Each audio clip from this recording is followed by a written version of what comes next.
Good morning future officers, I welcome to all of you to iTube classes. दोस्तों, आज है सितंबर 8 2021, Wednesday का दिन है और हम लोग करने वाले हैं द इंडियन एक्सप्रेस के न्यूज़पेपर की एनालिसिस। मेरा नाम है सितेंद्र चौधरी और रोज की तरह आपके लिए आज फिर मैं कुछ सिलेक्टेड टॉपिक्स यहाँ पे लेके आया हूँ। चलिए डिले नहीं करते हैं, बिल्कुल अपने पेपर की शुरुआत करते हैं। फ्रंट पेज आपके सामने है। फ्रंट पेज पे जैसा आप देख सकते हो, पहली न्यूज अफगानिस्तान से है। बहुत बार इसको हम लोग कर चुके हैं। हक्कानी ग्रुप ये एक बहुत ही ज्यादा एक फेमस टेररिस्ट ग्रुप है। अमेरिका और यूरोपियन यूनियन इसको एक टेररिस्ट ग्रुप मानते हैं। उसके बावजूद भी ये अभी एक तालिबान का पार्ट बन गया है। थोड़े समय पहले तालिबान ने ये कहा था कि हम लोग सरकार जो बनाएंगे अफगानिस्तान में, वहां पे हम लोग इंक्लूसिव सरकार रखेंगे, सभी को इन्वॉल्व करेंगे। लेकिन 99% जो भी अभी ऑफिशियल्स हैं जिनको अपॉइंट किया गया है तालिबान के द्वारा, वो पश्तून ओरिजिन के हैं। मतलब नॉन पश्तून लोगों को तालिबान ने सरकार में उन्होंने जगह नहीं दी है। हमारे लिए कोई ज्यादा इंपॉर्टेंट न्यूज नहीं है। जब यहाँ पे हम इंडिया का एंगल डिस्कस करेंगे तो तब इसको हम लोग डिस्कस करते हैं। पास्ट में डिस्कस कर चुके हैं तो इसको आप छोड़ सकते हो। अगर आपके पास समय नहीं है तो इसको पढ़ने की कोई जरूरत नहीं है। चलिए, अगली जो न्यूज आती है वो कहां से है भैया? वो है हमारे सुप्रीम कोर्ट से। और जब भी सुप्रीम कोर्ट के रिगार्डिंग कोई भी न्यूज आती है तो उसको हम हमेशा ही पढ़ते हैं, है ना। देखिए, ये न्यूज आई है कहां से? सुप्रीम कोर्ट से आई है और फार्म बिल को लेके है। आप सभी को पता है कि 3 फार्म बिल जो है वो इनको इंट्रोड्यूस किया गया था और इनको इंट्रोड्यूस जब सरकार ने किया था तो किसान जो है वो सड़कों पे आ गए थे। उसके बाद सुप्रीम कोर्ट ने इनके ऊपर स्टे लगा दिया था, फार्म बिल के ऊपर, कि आप सरकार इन फार्म बिल को इंप्लीमेंट नहीं कर सकती है। ये इशू सबको पता है। अब बात यहां पे ये है कि जब सुप्रीम कोर्ट ने इनको स्टे लगाया था, उस समय सुप्रीम कोर्ट ने एक पैनल बनाया था। उस पैनल के अंदर कुछ मेंबर थे। उस पैनल की जो रिपोर्ट आई है, वो पैनल की रिपोर्ट उन्होंने सुप्रीम कोर्ट में जमा कर दी है। उस पैनल के एक मेंबर का कहना है कि सुप्रीम कोर्ट प्लीज, उन्होंने चीफ जस्टिस को रिक्वेस्ट की है कि आप उस रिपोर्ट को इशू कीजिए, मतलब उस रिपोर्ट को पब्लिक को बताइए कि हमने क्या रिकमेंडेशन दी थी। उस रिपोर्ट के अंदर कुछ ऐसी चीजें हैं जो सरकार के कंसर्न को भी एड्रेस करती हैं और किसानों के कंसर्न को भी एड्रेस करती हैं। लेकिन अभी तक सुप्रीम कोर्ट ने उस रिपोर्ट को पब्लिक नहीं किया है। तो ये पूरे का पूरा मामला है। उस संगठन का जो नाम है उसका नाम है शेतकर्णी संगठन। आपको थोड़ा सा मैं बताता चलूं आपकी जानकारी के लिए। देखिए, 3 फार्म बिल हमारे यहाँ पे इंट्रोड्यूस हुए थे। उन 3 फार्म बिल में जो सबसे बड़ा मुद्दा था, कुछ आपको बता देता हूं, हल्का सा इंट्रोडक्शन देता हूं, ज्यादा नहीं क्योंकि पुराना टॉपिक है। एक बात की गई, एक्चुअली 3 फार्म बिल इशू हुए थे और तीनों में अलग अलग बातें की गई थी। पहले फार्म बिल के अंदर जो बात की गई थी, that was about the APMC. APMC मतलब मंडी, है ना। कि किस अभी क्या होता है कि किसानों को अपनी मंडी में ही अपनी फसल जो है मजबूरी में बेचनी पड़ती है। कोई भी किसान अपनी फसल को मंडी से बाहर नहीं बेच सकता। लेकिन एपीएमसी एक्ट के अंदर रिफॉर्म किए गए जिसमें यह कहा गया कि किसान अपनी मंडी से भी बाहर फसल बेच सकता है। तो पहला एक्ट ये था। दूसरा एक्ट था वो था कॉन्ट्रैक्ट फार्मिंग को लेके, कि किसान अभी कॉन्ट्रैक्ट फार्मिंग के अंदर भी इन्वॉल्व हो सकते हैं, किसी तरह की कोई भी प्रॉब्लम यहां पे नहीं है। और जो तीसरा लॉ किया गया था वो किया गया था एसेंशियल कमोडिटी एक्ट के अंदर में। एसेंशियल कमोडिटी एक्ट के अंदर में अभी सिर्फ इमरजेंसी वाली सिचुएशन में ही कंट्रोल किया जाएगा। अदरवाइज किसान अगर अपनी फसल को चाहें तो जहां मर्जी वो बेच सकते हैं। तो ये 3 चीजें थी, कॉन्ट्रैक्ट फार्मिंग को लेके, एसेंशियल एक्ट को लेके और एपीएमसी एक्ट को लेके। अब तीनों को लेके जो ये चीजें दी गई थी उसको दिए। अब जब सरकार ने क्या किया था, इसको रिकमेंड किया था शांताराम, एक कमेटी का नाम आप याद रख लो प्रीलिम्स के लिए, शांताराम कमेटी। शांताराम कमेटी की रिकमेंडेशन पे इनको इंट्रोड्यूस किया गया था। तो ये आप यहाँ पे प्रीलिम्स के लिए एक फैक्ट याद रख लो। लेकिन यहाँ पे किसान जो है वो विरोध कर रहे हैं। क्यों किसान विरोध कर रहे हैं, तो हल्का सा आपको आइडिया दे देता हूं। देखिए, एपीएमसी मंडी के अंदर जब किसान फसल बेचता है तो यहां से स्टेट गवर्नमेंट को बहुत सारा बेनिफिट होता है, क्योंकि मंडीज के थ्रू जो कमीशन होता है उससे स्टेट गवर्नमेंट को रेवेन्यू होता है। तो जब किसान एपीएमसी एक्ट के से बाहर बेचने लगेंगे तो डेफिनेटली नुकसान होगा ही उस चीज का, तो है ना। कॉन्ट्रैक्ट फार्मिंग के थ्रू भी किसानों को थोड़ा डर लग रहा है कि प्राइवेट सेक्टर यहाँ पे इन्वॉल्व हो जाएंगे। और एसेंशियल कमोडिटी एक्ट के अंदर भी लोगों को यही डर लग रहा है कि जो हो सकता है चीजों का प्राइस वो है ज्यादा इंक्रीज हो जाए। तो इसके लिए सरकार ने जो है जो कमेटी बनाई थी शांताराम कमेटी, शांताराम कमेटी ने ये बोला है कि इंडिया में सिर्फ 6% किसान ऐसे हैं जिनको एपीएमसी मंडी से बेनिफिट होता है। क्योंकि मोस्टली किसान तो हमारे यहाँ पे छोटे किसान हैं, मार्जिनल फार्मर्स हैं। सिर्फ 6% फार्मर्स को ही इसमें बेनिफिट होता है, और वो भी मेजरली आपका पंजाब, हरियाणा और वेस्टर्न उत्तर प्रदेश में ही सिचुएटेड है। Otherwise most of the country में एपीएमसी मंडी से किसी तरह का भी कोई फायदा नहीं होता है। यहाँ पे कॉन्सेप्ट होता है एमएसपी, मिनिमम सपोर्ट प्राइस। मतलब आपके पास कुछ फसलें होती हैं आपकी जिनका मिनिमम सपोर्ट प्राइस सरकार इंश्योर करती है, तो फार्मर को गारंटी हो जाती है कि जो भी क्रॉप ग्रो कर रहा है उसका कम से कम उसको एक मिनिमम सपोर्ट प्राइस मिलेगा सरकार की तरफ से। अगर ये सपोर्ट प्राइस भी हट गया तो किसान को फसल का रेट प्राइवेट सेक्टर नहीं देंगे, ऐसा किसान के मन में डर है। इसलिए सरकार, किसान नहीं चाहता कि वो एपीएमसी मंडी से बाहर जाए। तो अलग अलग दोनों आर्गुमेंट हैं, कुछ प्लस आर्गुमेंट है, कुछ माइनस आर्गुमेंट है। कभी इसको हम लोग डिटेल में कर लेंगे, लेकिन क्योंकि ये पुराना टॉपिक है इसलिए हल्का सा आपको मैंने इंट्रोड्यूस यहां पे किया है। एफसीआई हमारे यहाँ पे जो होता है, फूड कॉर्पोरेशन ऑफ इंडिया, वो क्या करता है, एमएसपी के थ्रू किसानों से फसल खरीदता है और उसको प्रोक्योर करता है ना, उसको स्टोर करता है। स्टोर करने के बाद उसको पब्लिक डिस्ट्रीब्यूशन सिस्टम के थ्रू लोगों को जो बिलो पॉवर्टी लाइन है उनको देता है। जैसे मिड डे मील में दे दिया, या 1-2 रुपए का वीट, 1 रुपए का चावल, है ना, बिलो पॉवर्टी लाइन सेक्टर को सपोर्ट करता है एफसीआई।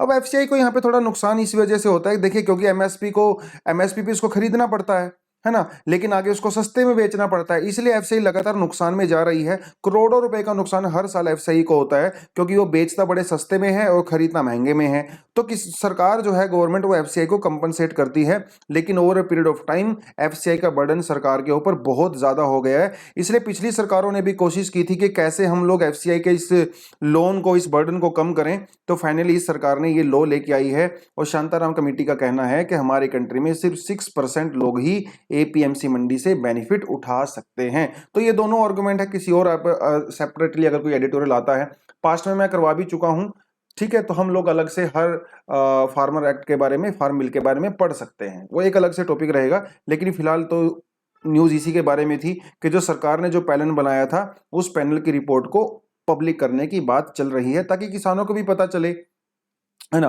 वो देखिए, वो सारी सारी चीजें यहाँ पे थी। अगला जो हमारे पास न्यूज आती है, दैट इज फ्रॉम द मुद्रा बैंक। देखिए, आप इसको कहाँ से कर सकते हो, ये आप कर सकते हो आपका जीएस पेपर 3 से, और जीएस पेपर 1 से भी अगर कर सकते हो। अगर आपको स्पेशल एग्रीकल्चर, देखिए एग्रीकल्चर अगर आपको पढ़ना है, types of agriculture, modes of agriculture, agriculture in India, तो वो ज्योग्राफी का पार्ट हो जाता है।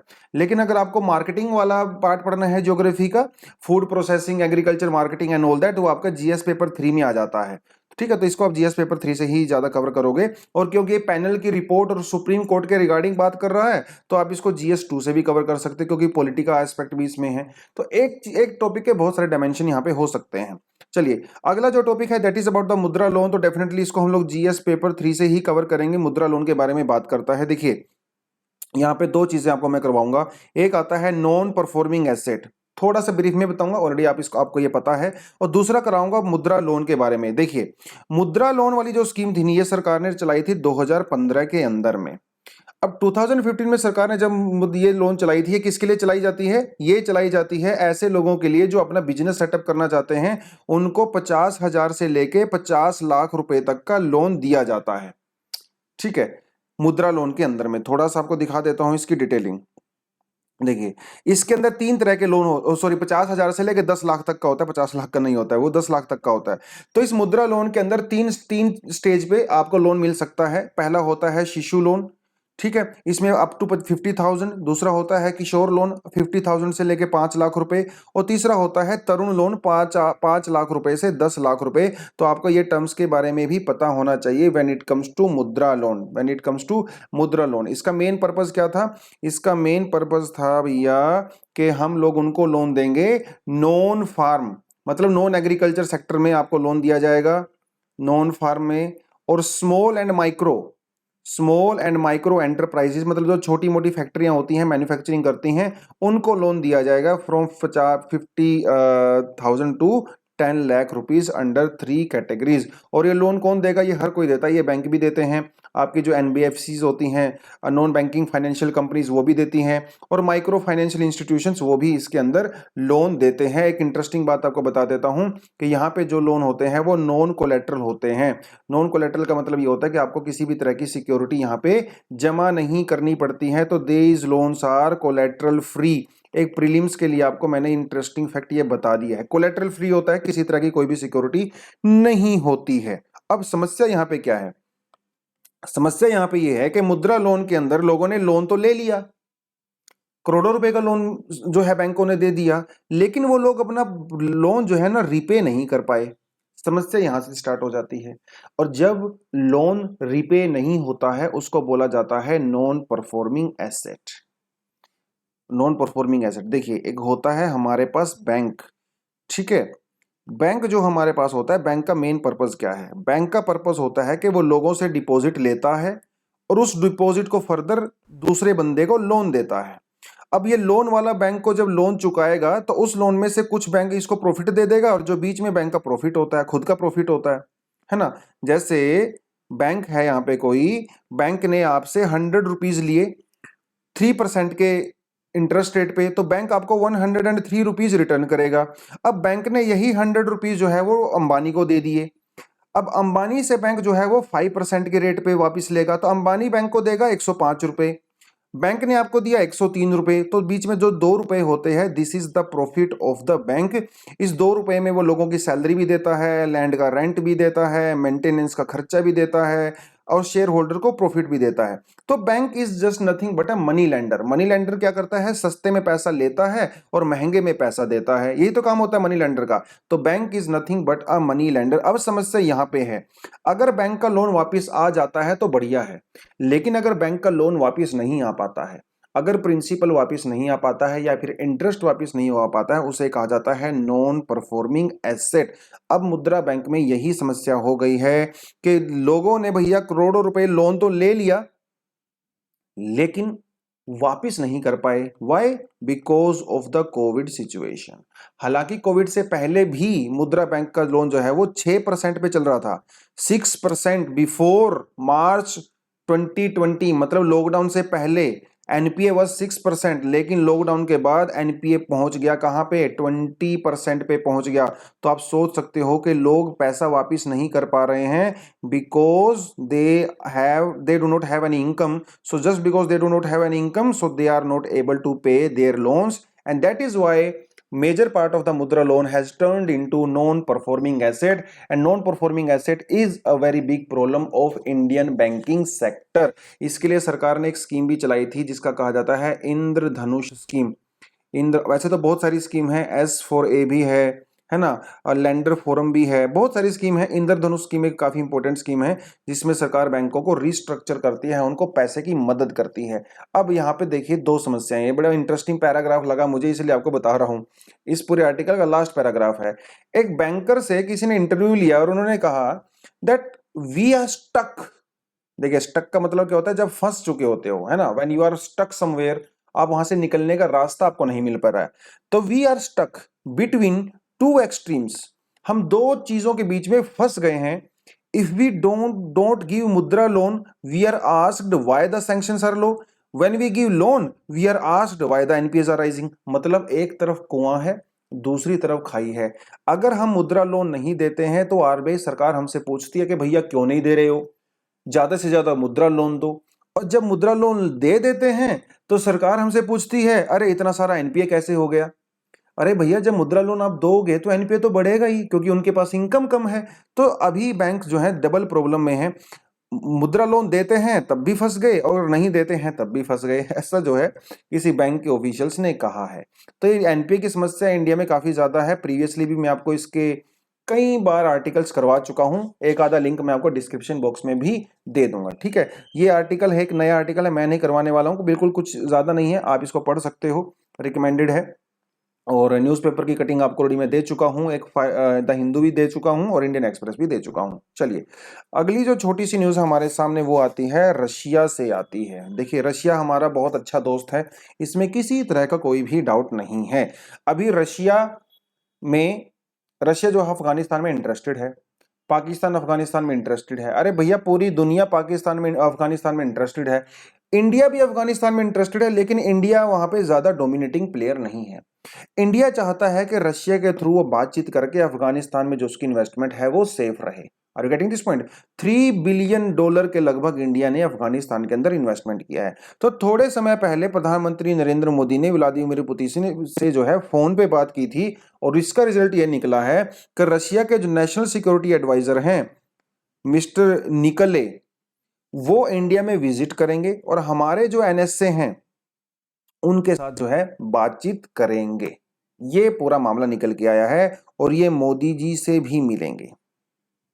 जो हमारे एनएसए हैं अजीत डोवल जी जिनका नाम है, अरे बड़ा जाने माने इंसान है भैया, एकदम पूरा रॉकस्टार टाइप के आदमी हैं, इनसे मिलेंगे, प्रधानमंत्री नरेंद्र मोदी से भी मिलेंगे।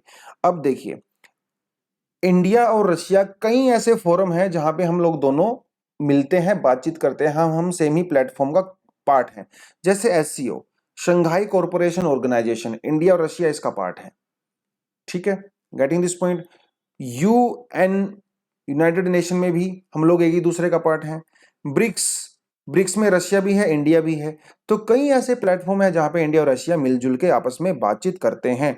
इस बार जो ब्रिक्स की प्रेसिडेंटशिप है ना, वो इंडिया के पास है। तो ब्रिक्स में रशिया, इंडिया, चाइना, ब्राजील, आपको मैं 2 दिन पहले भी करवाया था। शंघाई कॉरपोरेशन ऑर्गेनाइजेशन के बारे में भी आपको मैं पहले करवा चुका हूं। तो इन दोनों मुद्दों पे, अब इन दोनों मुद्दों पे इंडिया जो है वो इनके साथ बातचीत करना चाहता है। जो ब्रिक्स की मीटिंग होने वाली है ये होने वाली है कल, मतलब सितंबर 9 को, और जो एससीओ की मीटिंग होने वाली है ये होने वाली है सितंबर 16-17 को। इन दोनों मीटिंग में इंडिया मुद्दा उठाने वाला है कि यार हमें भी अफगानिस्तान वाले मामले में थोड़ा सा पार्टिसिपेट करने दिया जाए। देखिए, इंडिया रशिया बहुत पुराने दोस्त हैं आपस में। हमारा जो ब्रह्मोस मिसाइल, जो क्रूज मिसाइल है ब्रह्मोस, उसमें इंडिया और रशिया ने मिलकर बनाया है। ब्रह्मोस इस दुनिया का सबसे एडवांस्ड क्रूज मिसाइल है, ठीक है, सबसे एडवांस, ये आपको मैंने बता दिया। उसके अलावा जो सुखोई है हमारे पास, जो प्लेन है, सुखोई प्लेन भी हम लोगों ने रशिया से ही लिया है। उसके अलावा हमारे पास जो T-90 भीष्मा, ये हमारे जो टैंक हैं ये भी हम लोगों ने रशिया से लिए हैं। उसके अलावा एक बिल्कुल नया सिस्टम है S-400 डिफेंस सिस्टम, इसके बारे में आपको मैंने लास्ट वीक करवाया था। ये भी हम लोग रशिया से खरीद रहे हैं। अमेरिका इसमें काफी प्रॉब्लम क्रिएट कर रहा है, लेकिन भैया $4-5 बिलियन हम लोगों ने रशिया को दिए हैं ताकि हमें S-400 डिफेंस सिस्टम मिल सके। यह दुनिया का सबसे advanced surface to air defence system माना जाता है, तो ये भी हम लोग रशिया से ले रहे हैं। उसके अलावा रशिया से हमारी जो पहली सबमरीन थी जिसका नाम था फोर्टोक्स, पहली जो सबमरीन थी हमारी, मैं इसको थोड़ा इरेज कर देता हूं, पहली जो हमारी सबमरीन थी फोर्टोक्स, वो भी हम लोगों ने रशिया से ली थी। उसके अलावा जो हमारे पास इंडिया का सबसे पहला एयरक्राफ्ट कैरियर था जिसका नाम था INS विक्रमादित्य, वो भी हम लोगों ने रशिया से लिया था। अच्छा, अभी अब ये बताओ, इंडिया ने एक इंडिजेनियसली अपना खुद का एयरक्राफ्ट कैरियर बनाया है, उसका नाम मुझे फटाफट आप बता दो, ठीक है। इंडिया का जो इंडिजिनस एयरक्राफ्ट कैरियर है, you need to tell me that name in the comment section. उसके अलावा कुछ मिलिट्री एक्सरसाइज भी होती हैं जो इंडिया दूसरी कंट्री के साथ करता है। यहां पे मैं आपको कुछ भी नहीं बताने वाला हूं, आपसे सिर्फ मैं क्वेश्चन पूछूंगा, इंपॉर्टेंट है, प्रीलिम्स में पूछा जाता है। आप मुझे ये बताइए कि hand in hand, hand in hand एक मिलिट्री एक्सरसाइज है, ये इंडिया कौन सी कंट्री के साथ करता है? उसके अलावा एक और डिफेंस एक्सरसाइज है जिसका नाम है युद्ध अभ्यास। युद्ध अभ्यास ये इंडिया कौन सी कंट्री के साथ करता है? ठीक है, ये भी आप मुझे कमेंट सेक्शन में बताओगे। उसके अलावा एक और डिफेंस एक्सरसाइज है जिसका नाम है इंद्रा, ये इंडिया कौन सी कंट्री के साथ करता है? ये भी आप मुझे बताओगे, ठीक है। उसके अलावा एक और है मैत्री, मैं आपको क्यों पूछ रहा हूं, क्योंकि एग्जाम में कंटिन्यूसली इनके बारे में पूछा जाता है, मैत्री, ये भी आप मुझे कमेंट सेक्शन में बताओगे। और एक और है, वैसे तो चलो छोड़, इतने का क्या ही करना है। तो हैंड इन हैंड, युद्ध अभ्यास, इंद्रा, मैत्री और मालाबार एक्सरसाइज का तो आपको पहले से पता ही होगा, इसके बारे में तो क्या ही बताएं। तो आप मुझे कमेंट सेक्शन में फटाफट ये बता दो, थोड़ा सा गूगल करके इसके बारे में थोड़ा सा पढ़ोगे कि ये इंडिया कौन कौन सी कंट्री के साथ करता है, क्योंकि एग्जाम के पर्सपेक्टिव से भैया इंपॉर्टेंट है ये। चलिए, अगली जो न्यूज करने वाले हैं that is going to be from the climate change. Climate change ज्यादा डिटेल में नहीं बताऊंगा क्योंकि ऑलरेडी हम इसको कर चुके हैं। कोप 26 कॉन्फ्रेंस ऑफ पार्टी 26 ये कहाँ होने वाली है? ग्लासगो में होने वाली है। ग्लासगो कहाँ है? ब्रिटेन में है। तो कोप 26 होगा ब्रिटेन के अंदर। ये कोप का मतलब क्या होता है भैया? कोप का मतलब होता है कॉन्फ्रेंस ऑफ पार्टीज।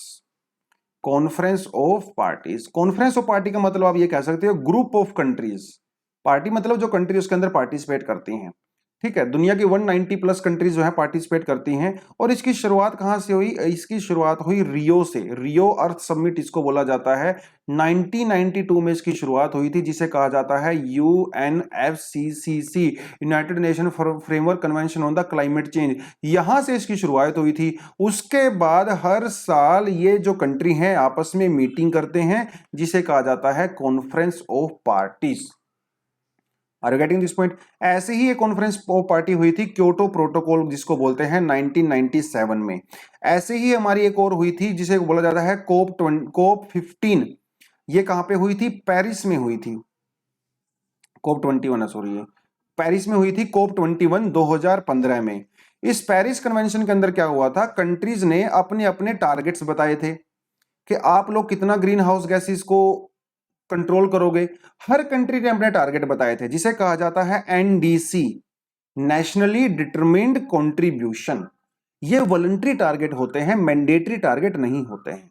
इसका मतलब जो पेरिस के अंदर कन्वेंशन हुई थी हमारी कोप 21, ये बाइंडिंग नहीं है कि हर कंट्री अपनी कैपेसिटी के हिसाब से वहां पे प्रोमिस करती है। अब वो जो प्रोमिस किया जाता है ना, उसको कहा जाता है NDC। अब ये जो प्रोमिस किसी भी कोई भी सरकार करती है, इंडिया ने भी किया है, उसकी जो ऑडिटिंग होती है वो होती है हर 5 साल के बाद। हर कंट्री अपना अपना प्रोमिस सबमिट करती है और टारगेट रखती है, या तो 5 साल का या 10 साल का। इंडिया ने कहा है कि मैं हर 10 साल के बाद अपने टारगेट को रिन्यू करूंगा। अमेरिका ने कहा है कि मैं 5 साल के बाद करूंगा। चाइना ने कहा है मैं 5 साल के बाद करूंगा। रशिया ने कहा है कि मैं 15 साल के बाद करूंगा। इसका मतलब बाइंडिंग नहीं है। हर कंट्री अपने टारगेट की लिमिट खुद फिक्स कर सकती है। अब यहां पे समस्या यह है कि जो डेवलप्ड कंट्री हैं वो इंडिया के ऊपर प्रेशर डाल रही हैं। वो कह रही हैं कि आप इसको 10 साल की बजाय 5 साल करिए। इसे कहा जाता है common time frames. Paris convention के अंदर कॉमन टाइम फ्रेम नहीं था। हर कंट्री अपनी कैपेसिटी के हिसाब से अपनी टाइम लिमिट को फिक्स कर रही थी अपने टारगेट को अचीव करने के लिए। लेकिन कोप 26 के अंदर कहा जा रहा है कि सारी की सारी कंट्री को इसे 5 साल में फिक्स कर देना चाहिए, 5 इयर्स। लेकिन इंडिया कह रहा है कि नहीं नहीं भैया, मैं ये नहीं कर सकता। अगर मुझे ये करना पड़ा तो आपको मेरी हेल्प करनी पड़ेगी। आप मुझे पैसा भी दीजिए और मुझे टेक्नोलॉजी भी दीजिए। अगर आप चाहते हो इंडिया से कुछ, तो भैया एक हाथ ले एक हाथ दे। अगर आप चाहते हो कि मैं अपने टारगेट को जल्दी अचीव करूं, तो मुझे पैसा भी दो, मुझे टेक्नोलॉजी भी दो। लेकिन ना तो आप मुझे पैसा दे रहे, ना मुझे आप टेक्नोलॉजी दे रहे, तो भैया मैं क्या करूं? मैं तो गरीब कंट्री हूं। मैं आपकी तरह एकदम क्लीन टेक्नोलॉजी तो एकदम यूज नहीं कर सकता over a period of night. मुझे तो ज्यादा समय लगेगा ना। आप तो डेवलप्ड कंट्री हो, आपके पास टेक्नोलॉजी है, पैसा है, आप करिए उसको। इंडिया ने जो अपना टारगेट दिया है that was for the 1920, 21 and 2030। ये कंट्री कह रही है कि आप इसको प्लीज 5 साल कर दीजिए। ये पूरी की पूरी समस्या यहां पे है। तो कोप 26 जो होने वाला है, जिसे कहा जाता है कॉमन टाइम फ्रेम, ये ग्लासगो के अंदर होगा। थोड़े समय पहले भी आपको पता है कि उसके जो कोप 26 के प्रेसिडेंट हैं अशोक शर्मा जी, वो इंडिया में भी आए थे। उन्होंने भी हमारे लोगों के साथ बातचीत किया था। ठीक है, तो ये थोड़ा सा पढ़ सकते हो कोप के बारे में। यहां से आपको क्या क्या पढ़ना है, आपको मैं रिकमेंड करता हूं कि आप UNFCC के बारे में पढ़िए, रियो अर्थ समिट के बारे में पढ़िए, क्योटो प्रोटोकॉल के बारे में पढ़िए। उसके अलावा आपको क्या पढ़ना है, ग्रीन क्लाइमेट फंड, इसके बारे में भी पढ़ना बहुत जरूरी है। ये भी काफी इंपॉर्टेंट है, ग्रीन क्लाइमेट फंड। ठीक है, आप ये पढ़ोगे। उसके बाद आपको पेरिस कन्वेंशन के बारे में पढ़ना है। अगर आपने ये सारी चीजें पढ़ ली तो आपका काफी ज्यादा चीजें कवर हो जाएंगी। तो ये पूरा है क्लाइमेट चेंज को लेके। उसके अलावा एक और रिपोर्ट अभी इशू हुई है, जिसमें कहा गया है एम्बर ने एक ब्रिटिश थिंक टैंक है, इसने इंडिया का Bangalore based climate risk horizon ये कंपनी है, इसके साथ मिलकर एक सर्वे किया है। इस सर्वे में इन्होंने ये कहा है कि इंडिया को कोई भी नए कोल प्रोजेक्ट्स लगाने की जरूरत नहीं है। इंडिया की जो एनर्जी नीड्स है आज के समय में, ऑलरेडी इंडिया की कैपेसिटी काफी अच्छी है। अगर अगर इंडिया की पावर डिमांड हर साल 5% भी इंक्रीज होती है, और अगर इंडिया अपना क्लाइमेट चेंज का जो एनडीसी था उसको अचीव कर लेता है, तो इंडिया को कोई भी नया कोल प्लांट लगाने की जरूरत नहीं है। अगर इंडिया अपना टारगेट अचीव कर लेता है तो इसका मतलब इंडिया क्लाइमेट चेंज को लेके एक बड़ा प्लेयर सामने आया है ना, क्योंकि इंडिया अपने टारगेट को अचीव कर रहा है। मैंने आपको 3 दिन पहले एक आर्टिकल करवाया था जिसमें आपको मैंने ये बताया था कि इंडिया का जो एनडीसी है, इंडिया उसको कैसे अचीव कर रहा है। इंडिया कहना है कि भैया 2030 तक हम लोग 450 gigawatt electricity non renewable energy sources से, मतलब क्लीन एनर्जी से बनाएंगे। अगर इंडिया इस टारगेट को अचीव कर लेता है तो कोई भी नया coal based electric thermal plant लगाने की जरूरत नहीं है। तो इंडिया को जल्दी से जल्दी इनको अचीव करना चाहिए। यहां पे एक और बड़ी इंटरेस्टिंग टर्म यूज की गई है जिसे कहा गया है ज़ोंबी कोल प्रोजेक्ट्स। ज़ोंबी कोल प्रोजेक्ट्स वो होते हैं जो आपने लगा तो दिए लेकिन उनकी जरूरत है नहीं, तो वो बेचारे लगाने के बाद ऐसे ही खड़े रहते हैं, क्योंकि इलेक्ट्रिसिटी की डिमांड कम है और इलेक्ट्रिसिटी जनरेशन की कैपेसिटी आपने बढ़ा दी। उन्हें कहा जाता है ज़ोंबी कोल प्रोजेक्ट। ज़ोंबी क्या होता है? ज़ोंबी ऐसा आदमी होता है जो मर चुका होता है, उसके बावजूद भी उसके अंदर मूवमेंट रहती है ना। तो ज़ोंबी कोल प्रोजेक्ट उनको ही बोला गया है। देखिए ये आर्टिकल मैं आपको नहीं कराऊंगा एक्सप्लेन सेक्शन, क्योंकि ऑलरेडी पहले बहुत कुछ कर चुके हैं। How vaccine fair with delta, तो इसमें इसीलिए एक्सप्लेन सेक्शन में दिया हुआ है क्योंकि एक नई रिपोर्ट इशू की गई है। इस रिपोर्ट में कुछ इंटरेस्टिंग बातें कही गई हैं। नेचर के अंदर, ये नेचर एक बहुत ही जानी मानी एक मैगजीन है, एक पब्लिशर है, इसके अंदर एक रिपोर्ट आई है। उस रिपोर्ट का ये कहना है कि वैक्सीन लगवाने के बाद भी डेल्टा वेरिएंट इतना खतरनाक वेरिएंट है, अगर आपने वैक्सीन लगवा दिया तब भी 8 टाइम्स ऐसे चांसेस हैं कि आप इन्फेक्टेड हो सकते हो। और अगर आप पहले से आपको इन्फेक्शन होके आप रिकवर हो गए हो, उसके बावजूद भी आपको काफी ज्यादा चांसेस हैं कि आपको इन्फेक्शन हो सकता है। ये स्टडी ने कहा है। मतलब डेल्टा वेरिएंट से वैक्सीन को कोई ज्यादा प्रोटेक्शन नहीं है। 8 times more likely to cause breakthrough infection. Breakthrough infection का मतलब वही होता है कि आपने वैक्सीन लगवा लिया, उसके बावजूद भी आप इन्फेक्टेड हो गए, that is called breakthrough infection among vaccinated people. इसकी स्टडी की गई थी जो इंडिया में जो हॉस्पिटल में जो फ्रंटलाइन वर्कर्स हैं उनके ऊपर स्टडी की गई थी। अब ये स्टडी थोड़ी सी मिसलीडिंग आपको लग रही होगी कि सर वैक्सीन लगवाने का फायदा क्या है जब इन्फेक्शन हो ही जाता है। देखिए, इन्फेक्शन तो हो सकता है वैक्सीन लगवाने से, लेकिन यहां पे एक चीज इन्होंने बोली है कि हो सकता है वैक्सीन लगवाने से 100% प्रोटेक्शन ना हो, लेकिन अगर आपने वैक्सीन लगवा लिया तो इस बात की गारंटी है कि आपको सीवियर डिसीज नहीं होगा, आपको हॉस्पिटल के चांसेस जो हैं वो काफी ज्यादा कम हो जाते हैं, ऐसा कहना है एक्सपर्ट्स का। इसीलिए वैक्सीन जरूरी है। और ये स्टडी ने जो अपना कंक्लूजन निकाला है, वो कंक्लूजन उन्होंने सिर्फ और सिर्फ एंटीबॉडीज के बेसिस पे निकाला है। लेकिन हमें जो वायरस से प्रोटेक्शन करता है वो सिर्फ एंटीबॉडीज नहीं करते हैं, उसके अलावा टी सेल का रिस्पॉन्स भी इंपैक्ट करता है। और इस स्टडी में टी सेल के रिस्पॉन्स को इग्नोर किया गया है।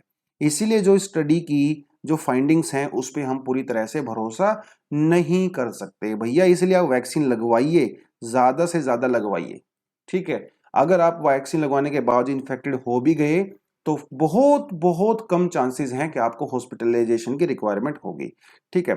उसके अलावा ये मैपिंग डिस्ट्रेस है, ये मैंने आपको कल करवाया था, लेबर फोर्स सर्वे डेटा। तो ये रिवीजन है, अगर आपको करना है तो आप इसको कर सकते हो, रिकमेंडेड रहेगा आपका ये। आप इसको जीएस पेपर 2 से कर सकते हो। उसके अलावा ये आप कंप्लीटली अवॉइड कर सकते हो, इसको कोई करने की जरूरत नहीं है, इसको आप अवॉइड कर सकते हो। अगर आपके पास थोड़ा सा समय है तो आप इस south Asia, idea of south Asia, इस आर्टिकल को भी पढ़ सकते हो। इसमें बताया गया है कि कैसे साउथ एशियन कंट्री हैं, जैसे इंडिया, बांग्लादेश, पाकिस्तान, नेपाल, भूटान, हम लोगों की समस्याएं एक जैसी हैं, तो हम लोग एक दूसरे के साथ कोलैबोरेट कर सकते हैं। उसमें इसके बारे में थोड़ा सा बताया हुआ है, आप इसको कंप्लीटली छोड़ सकते हो, ये आपके काम का नहीं है। उसके अलावा काबुल में महिलाएं सड़कों पे आ गई हैं, ठीक है, तालिबान के अगेंस्ट में। तालिबान ने हवाई फायर किए हैं, खैर इसके बारे में क्या ही पढ़ें, बहुत पुराना आर्टिकल हो चुका है। ये कुछ तालिबान के लीडर्स हैं, हमारे लिए बिल्कुल भी इंपॉर्टेंट नहीं है भैया, कौन वहां पे क्या लीडर बनना है, that is not important for us, ठीक है। हाँ, उस टॉपिक का आपको बारे में पता होना चाहिए कि अफगानिस्तान के अंदर इंडिया कैसे स्टेक होल्डर है। ऑलरेडी हम लोग बहुत बार एडिटोरियल में उसको कर चुके हैं, बहुत पुराना टॉपिक हो चुका है, बोर हो जाओगे आप लोग। अफगानिस्तान के बारे में काफी ज्यादा हम लोग कर चुके हैं। अगर आप पिछले एक महीने के आर्टिकल्स को उठा के देखोगे ना, तो कम से कम आपको मैं ज्यादा नहीं तो कम से कम 5 से 6 बार आपको अफगानिस्तान के इशू को डिटेल में करवा चुका हूं, ठीक है। लिंक आपको मैं नीचे दे दूंगा, अगर आपको किसी को पढ़ना है तो आप उसको पढ़ सकते हो। उसके अलावा एक और इंटरेस्टिंग यहाँ पे प्रीलिम्स के लिए फैक्ट है, एल सल्वाडोर एक कंट्री है भैया, जिसने दुनिया की पहली ऐसी कंट्री है जिसने बिटकॉइन को लीगल टेंडर डिक्लेयर कर दिया है। मतलब एल सल्वाडोर के अंदर आम इंसान भी बिटकॉइन को एज अ करेंसी यूज कर सकता है, इट इज कंप्लीटली लीगल, ठीक है। तो इस कंट्री का नाम आपको याद रख लेना है, एल सल्वाडोर। कई बार छोटे छोटे क्वेश्चन आपसे पूछ लेता है। उसके अलावा चाइना से खबर है, कोई ज्यादा इंपॉर्टेंट नहीं है, लेकिन आपको पता है कि चाइना के अंदर एक समस्या बहुत बड़ी है, वो है इनकम डिस्ट्रीब्यूशन, मतलब रिच और पुअर के बीच में गैप काफी ज्यादा हो गया है चाइना के अंदर। अब चाइना के अंदर देखिए, इंटरेस्टिंग आपको मैं यहाँ पे फैक्ट बताता हूं, चाइना की 1% जो टॉप पॉपुलेशन है, वो 30% वेल्थ उनके हाथों में है। मतलब चाइना के जो टॉप 1% लोग हैं, वो उसका 31% वेल्थ अपने पास रखते हैं। ये तो इसका मतलब चाइना में इनकम इनइक्वालिटी बहुत ज्यादा है। तो जी जिनपिंग अभी थोड़ा सा टाइट हो गए हैं अमीर लोगों के ऊपर, और इनका कहना है कि आप लोग अपनी वेल्थ को गरीब आदमियों में डिस्ट्रीब्यूट करिए, नहीं तो आपके अगेंस्ट में एक्शन लिया जाएगा। तो चाइना में ये समस्याएं थोड़ी सी अभी बढ़ रही हैं इस तरह की। बिजनेस, जो बड़े बड़े बिजनेस लोग थे, उनको पकड़ पकड़ के उनको टारगेट किया जा रहा है चाइना के द्वारा, और उनके पैसे को मतलब ऐसा कह सकते हो कि उनको ग्रोथ नहीं करने दे रहे हैं, ओ मतलब इन दैट सेंस, ठीक है। अगला जो एडिटोरियल है, कोई खास इंपॉर्टेंट एडिटोरियल नहीं है, लेकिन आपको अगर आपको करना है तो ये आपको इसको जीएस पेपर 2 में सोशल जस्टिस वाले टाइप पोर्शन से कर सकते हो। अगर आपका मन करे तो जीएस पेपर 1 में सोसाइटी वाले पार्ट से भी आप इसको कर सकते हो। कोई खास इंपॉर्टेंट नहीं है, लेकिन एक इंटरेस्टिंग चीज यहाँ पे ये है कि साउथ इंडिया में जो कर्नाटका है, आंध्रा है, तमिलनाडु, ये जो कुछ स्टेट्स है ना, ये ब्राह्मण्स के लिए कुछ स्पेशल स्कीम्स लेके आए हैं। ब्राह्मण एज अ कास्ट, जैसे ब्राह्मण scholarship, support for the overseas education. अगर आपको ओवरसीज एजुकेशन करना है, अमेरिका यूके में पढ़ना है, तो आपको सरकार की तरफ से स्कॉलरशिप दिया जाता है।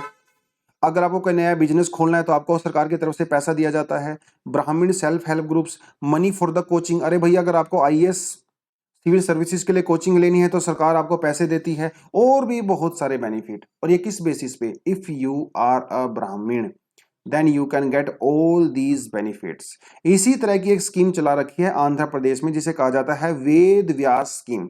इस वेद व्यास स्कीम के अंदर में वैदिक एजुकेशन दी जाती है। अब यहाँ पे इंटरेस्टिंग बात यह है, ठीक है, आपने स्कीम तो चला दिया, वैदिक एजुकेशन आप दे रहे हो, लेकिन इस एजुकेशन को लेने के लिए पहले आपको एक अपना कास्ट सर्टिफिकेट देना पड़ेगा, और अगर आप ब्राह्मण हो तभी आपको इस स्कीम के अंदर एडमिशन मिलेगा। क्यों भैया? वैदिक एजुकेशन के ऊपर क्या सिर्फ ब्राह्मण लोगों का अधिकार है? क्या दूसरे लोग वैदिक एजुकेशन नहीं ले सकते? और ये प्राइवेटली नहीं हो रहा है, ये स्टेट गवर्नमेंट सपोर्ट कर रही है। तो एक सेकुलर कंट्री में, जहां पे स्टेट जो है कास्ट के बेसिस पे डिस्क्रिमिनेशन नहीं कर सकता, वहां पे आप किसी खास कास्ट के लोगों को just because of the birth आप उनको बेनिफिट दे रहे हो। This is unconstitutional, this is unjust, this is unjust according to this editorial. और ये जो एक वेबसाइट है ब्राह्मण परिषद तेलंगाना.gov.in, इन्होंने ब्राह्मण की फुल फॉर्म बता रखी है। देखिए कितनी इंटरेस्टिंग फुल फॉर्म है ब्राह्मण वर्ड की। तो आप इसको पढ़ सकते हो। काफी ज्यादा इनजस्टिस और यहाँ पे इनडिस्क्रिमिनेशन यहाँ पे नजर आ रहा है। देखिए इन्होंने एक आर्टिकल में एक बड़ी इंटरेस्टिंग बात की है कि इसके अंदर जो जो क्राइटेरिया बता रखे हैं ना ब्राह्मण ब्राह्मण बनने के, हो सकता है कि महाभारत में एक्चुअली जो वेद व्यास थे वो भी इसको एलिजिबल नहीं हो पाते। वेद व्यास के नाम पे आपने जो स्कीम चला रखी है, वेद व्यास भी आज इसके लिए एलिजिबल नहीं हो पाते, क्योंकि इतना ज्यादा आपने यहाँ पे चीजें डाल रखी हैं। आईएएस के लिए आप कोचिंग दे रहे हो, सेल्फ हेल्प ग्रुप के लिए कोचिंग दे रहे हो, just because on the basis of ब्राह्मण। ये कहां का जस्टिस है? आर्टिकल 14 का वायलेशन है, आर्टिकल 21 का वायलेशन है, वो सारी की सारी चीजें यहां पे हैं। लेकिन क्या इसका मतलब यह है कि जो गरीब ब्राह्मण है उसको सपोर्ट ना दिया जाए? ऐसा बिल्कुल भी नहीं है। गरीब कोई भी हो आप उसको सपोर्ट दे सकते हो। लेकिन यहाँ पे एक क्वेश्चन आपके मन में भी आ रहा होगा कि सर जब हम लोग SC ST OBCs को सपोर्ट दे सकते हैं तो ब्राह्मण को सपोर्ट क्यों नहीं दे सकते? जेन्युइन सा क्वेश्चन है। यहाँ पे एडिटोरियल में आर्गुमेंट ये दिया गया है कि जो आप SC STs को सपोर्ट करते हो वो इसलिए नहीं करते हो कि वो पुअर हैं। No, poverty is not the criteria for reservation. Injustice and discrimination is the criteria of reservation और सेल्फ सोशल वेलफेयर। आप इस बात को समझिए कि जो SC STs को, लोअर कास्ट को जो रिजर्वेशन दिया जाता है, जो वेलफेयर बेनिफिट दिए जाते हैं, वो इसलिए नहीं दिए जाते कि वो लोअर कास्ट से बिलोंग करते हैं। नो, वो इसलिए दिए जाते हैं क्योंकि हिस्टोरिकली उनके साथ डिस्क्रिमिनेशन हुआ है और उनको सोसाइटी में जो है डिस्क्रिमिनेशन फेस करना पड़ता है, डेली बेसिस पे फेस करना पड़ता है। लेकिन अगर कोई ब्राह्मण पुअर है उसको सोशल डिस्क्रिमिनेशन कभी फेस नहीं करना पड़ेगा, बिकॉज वो एक ब्राह्मण है। चाहे वो गरीब है लेकिन फिर भी उसको जो है सब लोग पंडित जी कह के बोलते हैं, उसको फिर भी सोसाइटी में एक हायर स्टेटस उसको मिला हुआ है, just because that person is ब्राह्मण। तो आपको जो वेलफेयर दिया जाता है लोअर कास्ट को सिर्फ इसीलिए नहीं दिया जाता, इस बात को आप गांठ बांध लो। This is called democracy. इसीलिए बेनिफिट मिलता है because they are discriminated for thousands of years and still there is a discrimination faced by lower caste people. That is why इसीलिए ब्राह्मणों को स्पेशल ट्रीटमेंट देना और वो भी किसी स्टेट के द्वारा, दिस इज नॉट जस्टिस। ठीक है, ऐसा कहा है इस एडिटोरियल में मिस्टर प्रताप भानु मेहता जी ने। ठीक है, आपके विचार अलग हो सकते हैं, इनके विचार अलग हो सकते हैं, मेरे विचार अलग हो सकते हैं, लेकिन ओवरऑल तो एडिटोरियल इसी के बारे में बात कर रहा है। अभी ये मामला कोर्ट में भी जाएगा, लेट्स सी कोर्ट इसके बारे में क्या बोलता है। तो आज तो हम लोग करेंगे इतना ही। अगर आपको एडिटोरियल ठीक ठाक लगता हो तो आप हमारे चैनल को सब्सक्राइब जरूर करें। आप हमें जो है इंस्टाग्राम पे भी फॉलो कर सकते हैं, टेलीग्राम पे भी आप हमारे ग्रुप को ज्वाइन कर सकते हैं, व्हाट्सएप का नंबर भी आपको जो है डिस्क्रिप्शन बॉक्स में दिया हुआ है, आप वहां पे जाके करिए। अगर आपका एनालिसिस ठीक ठाक लगती है, फिर आप चाहते हो फ्यूचर में इसको कंटिन्यू करें, तो आप हमें फाइनेंशियली भी सपोर्ट कर सकते हो। आप यूपीआई कर सकते हो, पेटीएम कर सकते हो, गूगल पे कर सकते हो, अपनी मर्जी से जितना आपको लगे। देखिए ये हमारा इंस्टाग्राम का पेज है, अगर आप इंस्टाग्राम चलाते हो तो IITclasses_UPSC आप इसको भी ज्वाइन कर सकते हो। चलिए दोस्तों, that is all for the day. Thank you very much, all the best and जय हिंद।